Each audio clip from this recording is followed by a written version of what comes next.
celui que j'ai à présent, il est un peu plus petit que celui que j'avais avant. Sauf que il s'est avéré qu'il y avait un petit problème avec mon ancien piercing. Alors j'ai pas très bien compris ce que le perceur m'a dit, parce qu'en fait il a dû m'enfoncer une espèce d'aiguille, je sais pas trop c'était quoi comme matériel qu'il a utilisé. Mais ce que j'ai compris, c'est que j'avais de la peau qui était coincée dans mon autre piercing, enfin quelque chose comme ça. Et je crois que mon nez s'était un peu rebouché, enfin j'en sais rien.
chargée de 3 cornets de glace qui faillit lui faire tomber son plateau des mains. « Excuse-moi, marmonna-t-il avant de la dévisager avec un air de convoitise et de désir éhonté. Emma ne le remarqua même pas.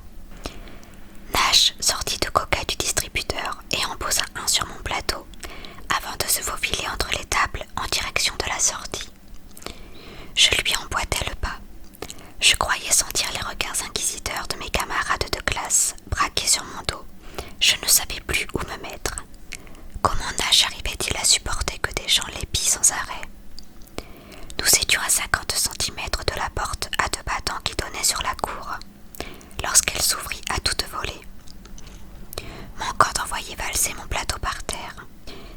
Un troupeau de filles, minces comme des fils dans leurs blousons teddy identiques, entra alors en coup de vent. Quelques-unes s'arrêtèrent en chemin pour décocher un sourire charmeur à Nash. L'une d'elles effleura même sa manche du bout des doigts, et je me surpris à éprouver une envie soudaine et irraisonnée de lui flanquer une gifle. Un mouvement d'humeur parfaitement inutile, car Nash s'éloigna sans lui concéder plus qu'un distrait signe de tête. Sophie fut la seule à m'accorder un regard, pas franchement amical, jusqu'à ce que ses yeux tombent sur Nash. Elle lui frôla le bras, le fixa droit dans les yeux, et un sourire carnassier retroussa ses lèvres fardées. Des avances à la fois discrètes et effrontées. Quelques secondes plus tard, la petite troupe des danseuses s'était évanouie, laissant dans son sillage un nuage de parfum si capiteux qu'il me piqua les yeux. D'un pas lourd, je franchis les portes restées ouvertes et descendis les marches du perron. Nash se hâta de me rattraper. D'une main, il portait son plateau, de son bras libre, il m'enlaça la taille. C'était si intime que les battements de mon pouls se précipitèrent. « Elle fait ça pour te mettre en rogne, » murmura-t-il. « Elle m'a dit qu'elle était déjà montée sur ton siège arrière, » lançai-je d'un ton plein d'insinuation, dont je ne pus effacer une pointe de reproche. Pourtant, en laissant sa main sur ma hanche, il faisait en quelque sorte une déclaration publique.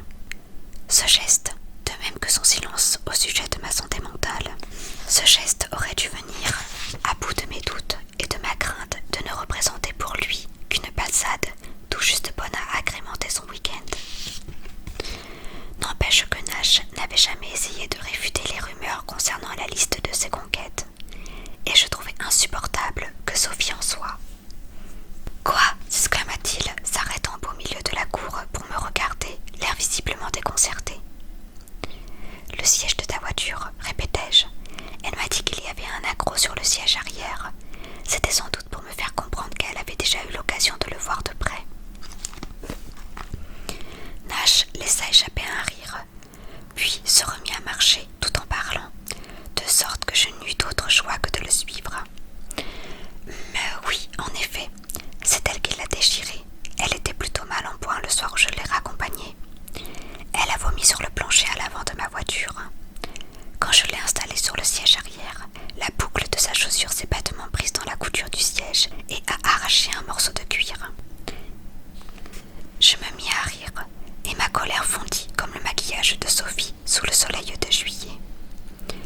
À vrai dire, j'eus presque pitié d'elle, pas au point toutefois de me refuser le plaisir anticipé de lui balancer ce détail croustillant à la figure, la prochaine fois qu'elle s'aviserait de faire du gringue à Nash en ma présence.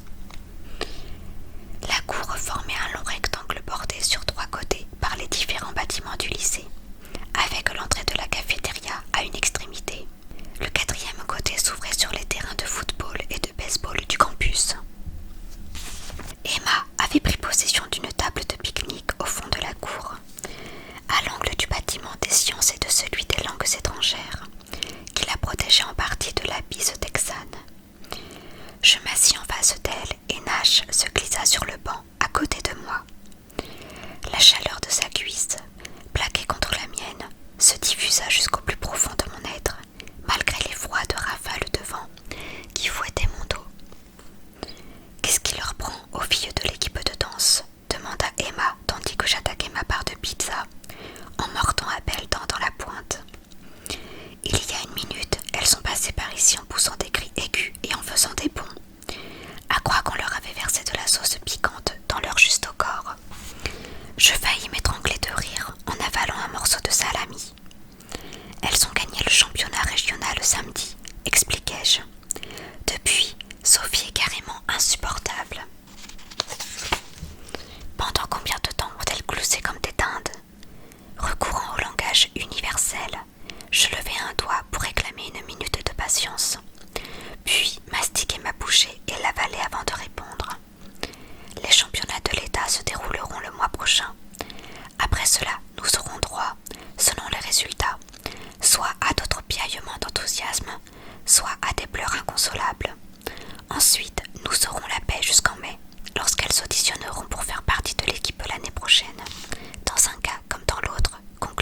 père avait leur permis de conduire, si bien qu'ils s'en trouvaient toujours une pour la raccompagner.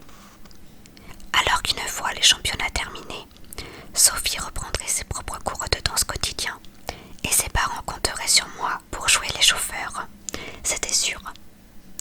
Comme si je n'avais rien de mieux à faire de mes heures de loisirs et que j'avais de l'argent pour l'essence. En attendant, si gâtée et arrogante qu'elle soit, ma cousine se consacrait totalement à son équipe. Il fallait le reconnaître. Elle traitait les autres danseuses avec davantage de respect qu'elle n'avait jamais jugé bon de m'en témoigner. Et le dévouement et la ponctualité dont elle faisait preuve quand il s'agissait de ses filles étaient bien les seuls indices qui, en 13 années de vie commune, m'aient incité à penser que, peut-être, dans ce corps d'une grâce exaspérante, se cachait malgré tout un certain sens des responsabilités. Alors, reprit Emma, as-tu appris autre chose au sujet de la fille d'Arlington? Le visage de Nash s'assombrit. Dans ses yeux, le brun l'emporta sur le verre. Je laissai tomber le reste de ma pizza sur mon plateau, avant de prendre une pomme rouge toute meurtrie. Oui, répondis-je. Elle s'appelait Alison Baker. C'est arrivé exactement comme Jimmy nous l'a décrit. Elle est tombée raide morte et les flics n'ont aucune idée de ce qui a causé son décès. Elle avait bu, demanda Emma, qui pensait sans doute à Heidi Anderson. Non, répondit Nash, et elle n'avait pas non plus pris de drogue. Mais ça n'a rien à voir avec la première, n'est-ce pas? Ajouta-t-il en me lançant un regard interrogateur. Je veux dire, tu n'avais pas eu de prémonition à son sujet, tu ne l'avais même jamais vue, pas vrai? Je hochai la tête et mordis dans ma pomme. Il avait raison, sans aucun doute. Cependant, il existait un lien évident entre les deux filles. Elles étaient l'une comme l'autre, mortes sans cause apparente. Les chaînes locales d'information le savaient. Emma le savait. Et moi aussi. Seul Nash semblait ne pas en avoir conscience. Ou du moins ne pas s'y intéresser. Emma braqua sur lui les dents de sa fourchette en plastique.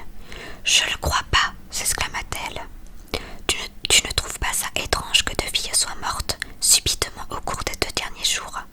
Il poussa un soupir, arracha la languette de sa canette vide et se mit à l'examiner sous toutes les coutures pour éviter de nous regarder. Je n'ai jamais dit que ce n'était pas bizarre, mais je n'éprouve pas la même obsession morbide que vous deux à l'égard de ces pauvres filles. Elles sont mortes. Vous ne connaissiez ni l'une ni l'autre. Laissez-les reposer en paix. Je levai les yeux au ciel et me mis en devoir d'ôter l'étiquette collée sur ma pomme. Nous ne troublons pas leur repos, protestai-je. Et il ne s'agit pas d'obsession, riposta à son tour Emma, pointant sur lui sa bouteille, tel un chef d'orchestre brandissant sa baguette. C'est une simple question de prudence. Personne ne sait comment elles sont mortes, et on ne me fera pas avaler la thèse de la coïncidence. Il pourrait arriver la même chose à n'importe lequel d'entre nous, pas plus tard que demain. Elle tourna son regard vers moi, m'incluant sans équivoque dans la liste des victimes potentielles susceptibles de mourir brusquement, sans raison. Ou n'importe laquelle d'entre elles, ajouta-t-elle. Du menton, elle désigna la cafétéria. Je me retournai et vis Sophie et plusieurs de ses amis descendre les marches du perron, en sautillant autour d'une demi-douzaine de garçons de l'équipe sportive du lycée, qui portaient tous le même blouson vert et blanc. Vous réagissez de manière totalement exagérée, décréta Nash en repoussant son plateau. Il ne s'agit que d'un fâcheux concours de circonstances qui n'a rien à voir avec nous. Et si ce n'était pas le cas, demandai-je, consciente de la tristesse qui perçait dans ma voix. Je n'arrivais toujours pas à chasser de mon esprit l'idée que j'aurais pu faire quelque chose pour venir en aide à Heidi. Que peut-être j'aurais même pu la sauver, si seulement j'avais eu le courage de parler. Personne ne sait ce qui est arrivé à ces malheureuses. Alors comment peux-tu être aussi certain que ça ne se reproduira plus? Nash ferma les yeux, comme pour rassembler ses pensées, ou peut-être s'armer de patience. Puis il les rouvrit et regarda tout d'abord Emma, puis moi. C'est vrai, je ne sais pas ce qui leur est arrivé, mais les flics le découvriront tôt ou tard.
il la connaissait.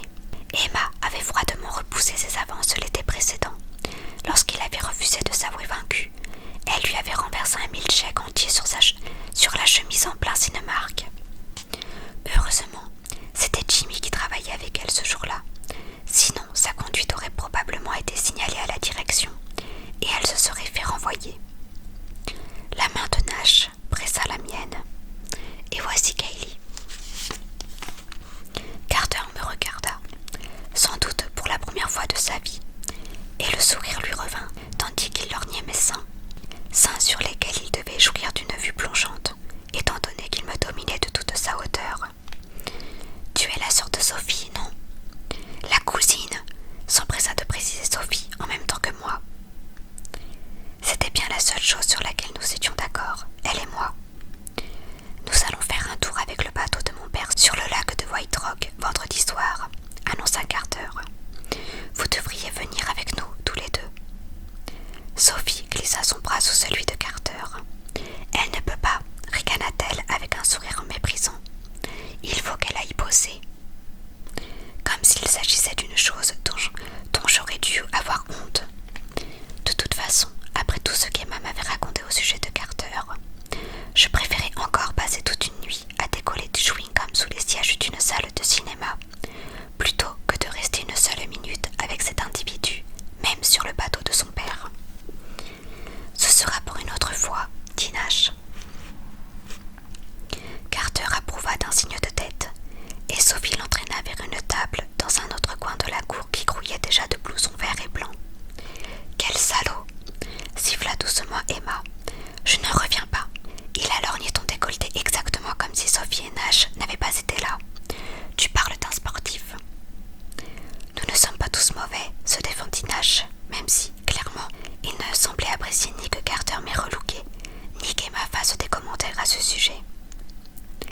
En l'absence de ses coéquipiers, il était facile d'oublier que Nash jouait au football américain.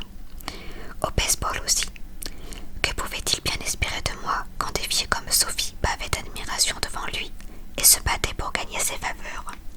« Est-ce que tu ne déjeunes pas avec eux d'habitude ?» lui demandai-je en désignant les seins verts et blancs. Un peu plus tôt dans l'année, nous avions déjeuné plusieurs fois avec les athlètes du lycée.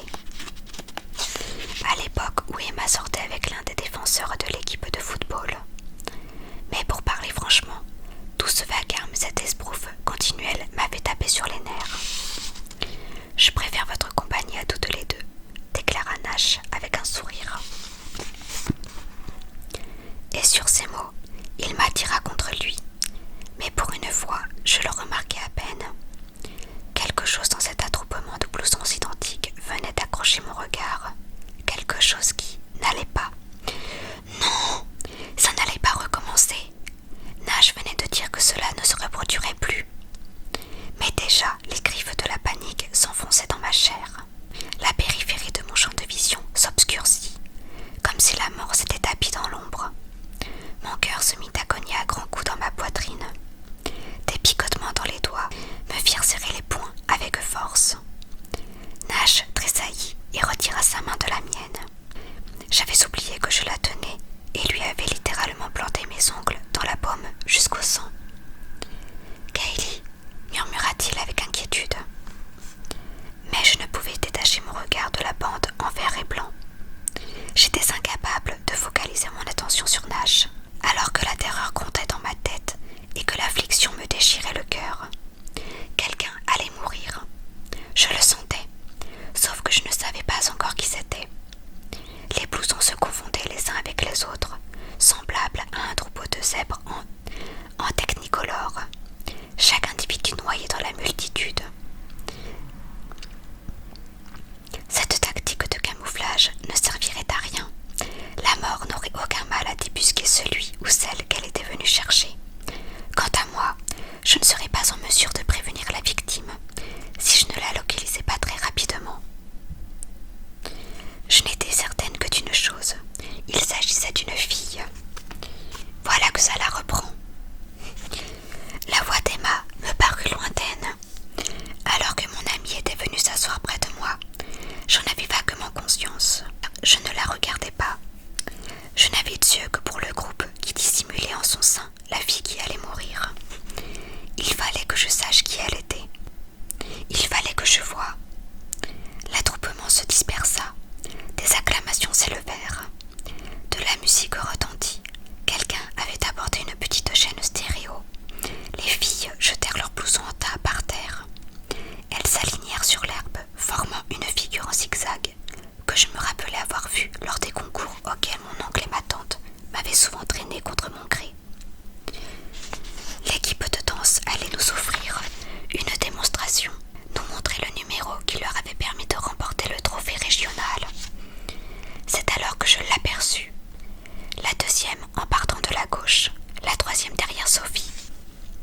Une grande fille mince aux cheveux couleur de miel et aussi lourdement maquillée. Meredith Cole, la capitaine de l'équipe, enveloppée d'un voile sombre si épais que j'arrivais à peine à distinguer ses traits. Dès l'instant où mes yeux se posèrent sur elle, la gorge commença à me brûler, comme si j'avais avalé une grande lampée de bain de bouche antiseptique. Une sensation d'anéantissement me submergea, menaçant de m'entraîner dans les profondeurs du désespoir, et la sinistre et familière sensation me secoua tout entière d'un frisson convulsif. Meredith Cole allait mourir, bientôt, très bientôt. « Viens, Kaylee » dit Nash en me tirant par le bras pour m'inciter à me lever. « Allons-nous-en » Ma gorge se serra, mon souffle devint plus court. La violente agitation qui montait en moi me faisait tourner la tête. Mon cœur semblait gonfler d'angoisse, prêt d'exploser. Pourtant, je ne pouvais me résoudre à partir. Il fallait que je lui parle. J'avais laissé mourir Heidi, mais il m'était encore possible de sauver Meredith. Je n'avais qu'à l'avertir, et tout irait bien. J'ouvris la bouche, mais aucun mot n'en sortit. À la place, un cri menaça de me déchirer la gorge, annonçant son arrivée par l'habituel accès de panique, et il n'y avait rien que je puisse faire pour le contrôler. J'étais incapable d'articuler. Je n'aurais pu que hurler et hélas, cela n'aurait pas suffi. J'avais besoin de mots pour prévenir Meredith, pas de cris inarticulés. À quoi bon posséder un don si je n'avais pas la possibilité de m'en servir, si tout ce qu'il m'était donné de faire, c'était de brailler en vain? La plainte naquit au fond de ma gorge, si profond que j'eus l'impression d'avoir les poumons en feu. Pourtant, d'abord, le son fut très doux, presque un murmure que j'aurais ressenti plutôt qu'entendu. Saisi d'horreur, je serrai les lèvres, tandis que les yeux de Nash s'élargissaient et que ses iris semblaient de nouveau tourbillonner dans le soleil. Ma vision s'obscurcit et se brouilla, comme si ce même voile de brouillard gris avait enveloppé la terre entière. La lumière du jour avait faibli, les ombres étaient devenues plus épaisses, l'air plus brumeux. C'était tout juste si je distinguais mes propres mains. J'étais devenue incapable de faire converger mes yeux sur elle. Les tables, les élèves, les bâtiments même du lycée étaient soudain dénués d'éclat. À croire que quelqu'un avait ouvert les vannes au pied d'un arc-en-ciel et laissé toutes les couleurs déserter la terre. Je me levai, une main plaquée sur la bouche, suppliant du regard un Nash étrangement terni.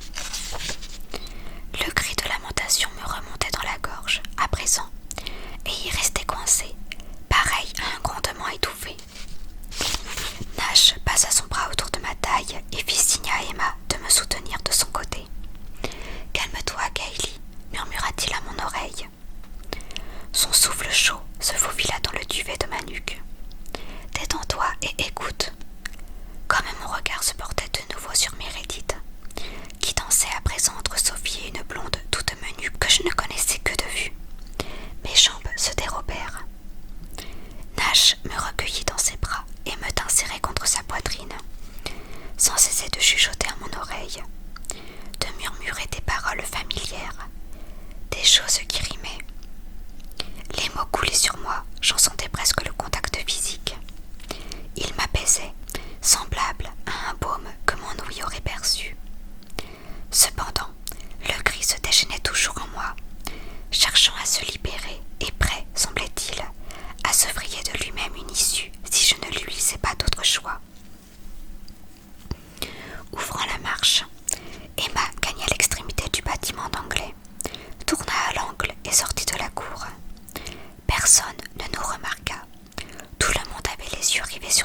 silencieuse.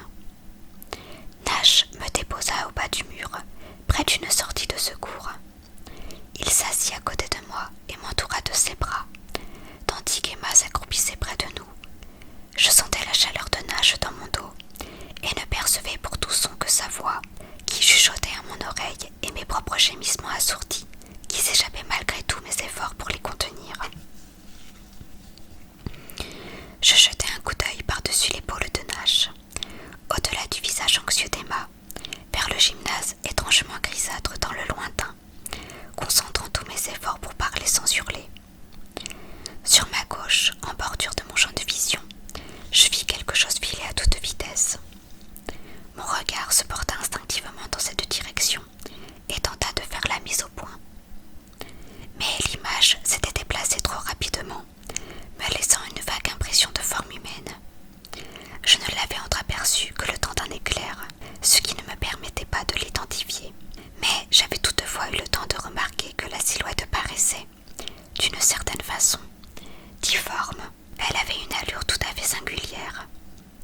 Et après avoir cligné des yeux, je n'étais même plus certaine de l'endroit exact où je l'avais remarqué.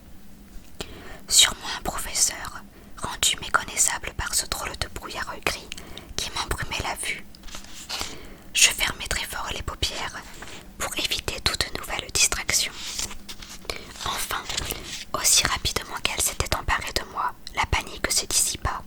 La tension s'évacua de mon corps comme l'air d'un ballon de plage, me laissant aussi épuisée que soulagée. Lorsque je rouvris les yeux, le monde avait recouvré ses couleurs et sa clarté. Mes mains se décrispèrent, le cri mourut dans ma gorge. Mais quelques secondes plus tard, il déchira l'air. Sauf que ce hurlement-là n'était pas sorti de moi. Il était venu de la cour. Alors, je sus immédiatement ce qui était arrivé, sans même avoir à regarder. Meredith s'était écroulée. Mon envie irrésistible de hurler s'était éteinte au même instant. Une fois de plus, j'avais pressenti que quelqu'un allait mourir, et une fois de plus, je n'avais rien fait pour l'empêcher.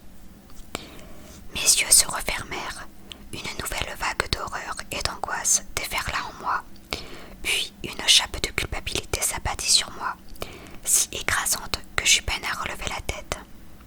C'était ma faute. J'aurais dû être en mesure de l'aider. D'autres cris nous parvinrent de la cour. Une voix ordonna qu'on appelle une ambulance.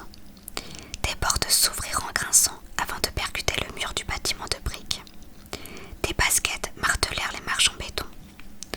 Des larmes de honte et de frustration inondèrent mes joues.